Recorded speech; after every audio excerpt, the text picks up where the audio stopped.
Prima di tutto, mettiamoci comodi e facciamo un bel respiro, perché questa non è una storia facile da raccontare.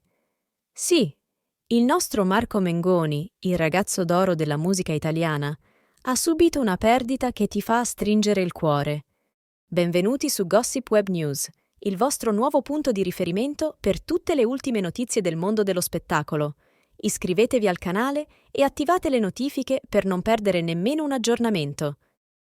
La sua mamma, Nadia Ferrari, se n'è andata.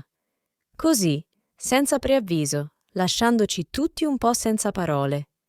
Ma prima di scivolare troppo nel triste, facciamo un passo indietro e prendiamo un po' di tempo per ricordare chi è questo straordinario cantante.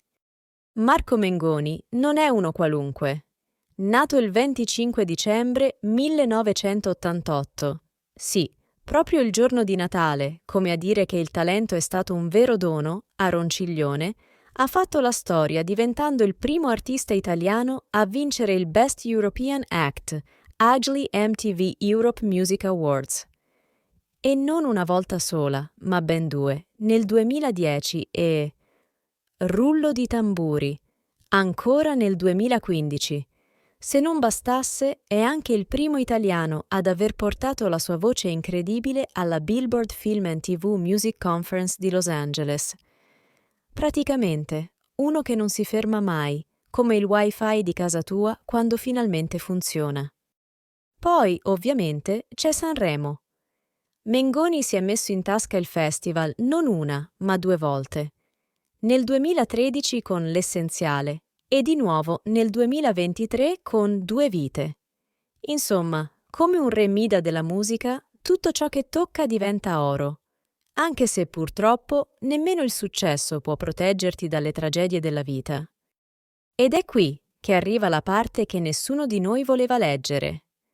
La notizia della morte di sua madre, Nadia Ferrari, è stata pubblicata su Facebook da una pagina intitolata Ronciglione per Marco.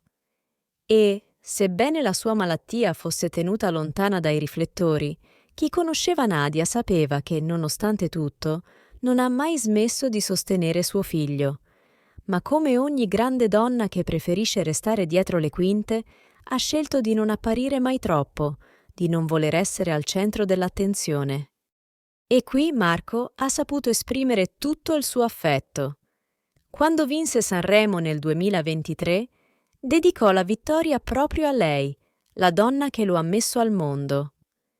«Devo ringraziare la vita per avermi fatto superare esperienze forti», disse, lasciandoci intuire che dietro quella voce potente e quelle canzoni che ci toccano l'anima, c'è una vita personale fatta di momenti difficili, ma affrontati con coraggio.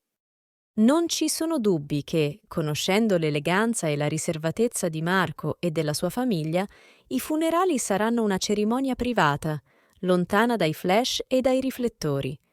Un momento intimo, solo per loro, come è giusto che sia. E noi possiamo solo aspettare il momento in cui Marco, con i suoi tempi, ci farà sapere qualcosa. Perché, in fondo, il suo modo di comunicare non è mai stato urlato, ma sempre autentico. Sip e storie esclusive.